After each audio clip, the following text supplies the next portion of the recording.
Please help me to reach 1,000 subscribers. The text came in while I was still at work, 5 minutes before I shut my laptop. We need to talk tonight. Please don't be late. No emoji. No love you. Just that. I remember staring at the screen longer than necessary, my chest tightening for reasons I couldn't explain. We'd been married 8 years. Messages like that didn't usually mean disaster. But my hands were already shaking as I locked up and drove home, replaying every conversation from the past few weeks, searching for whatever I'd missed. When I walked in, the house was too quiet. No TV. No music. The lights in the bedroom were on though, and the door was half open. She stood there when I stepped inside, my wife wrapped in her cream-colored robe, hair damp like she'd just showered. Her eyes were red but dry. Controlled. That scared me more than tears. We need to talk, she said again. I nodded, setting my keys down slowly, like sudden movements might break something already cracked. Then without warning she untied the robe. It slipped from her shoulders and pooled at her feet. I froze. This wasn't seductive. It wasn't playful. There was no softness in her expression, just resignation, like she was bracing herself for impact. I didn't know how else to show you, she said quietly. My mouth opened but nothing came out. My mind scrambled for context, logic, anything to make sense of what I was seeing. My wife stood there exposed, but it felt less like intimacy and more like evidence. That's when I saw it. The faint bruise on her shoulder. Not dark enough to be old. Not light enough to be accidental. What is this? I asked, my voice barely recognizable. She looked away. And suddenly everything from the last 3 months lined up in a way that made me nauseous. The missed calls she blamed on meetings. The phone turned face down at dinner. The way she'd started showering the second she got home.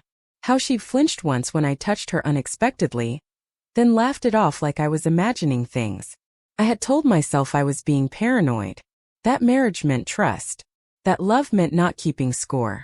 I didn't plan for this, she said. I swear. Plan for what? I snapped.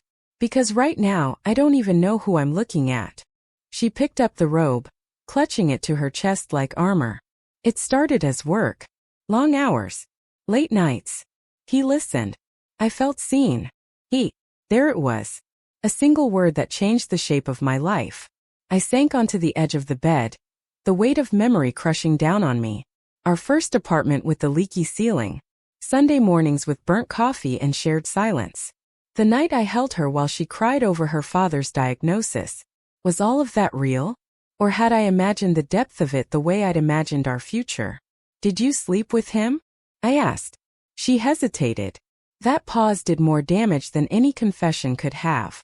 Yes, she whispered. Once. As if betrayal could be measured in numbers. Anger came in waves, hot, disorienting, but underneath it was something worse. Grief. For the woman I thought I knew. For the version of myself who believed love was enough to keep two people honest. I didn't mean to hurt you, she said, tears finally spilling. I was lost. I didn't know how to come back. I laughed then. Not because it was funny, but because something inside me broke cleanly in half. You didn't get lost, I said. You made choices. Over and over. We talked for hours after that. About loneliness.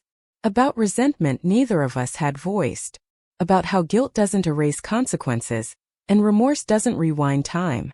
She asked if we could fix it. I told her I didn't know. And that was the most honest thing I'd said all night.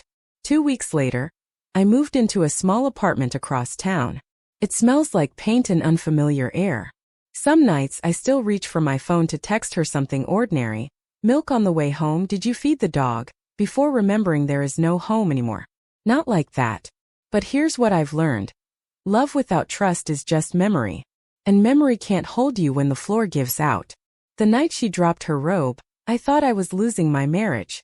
What I was really losing was the illusion that loving someone meant abandoning myself.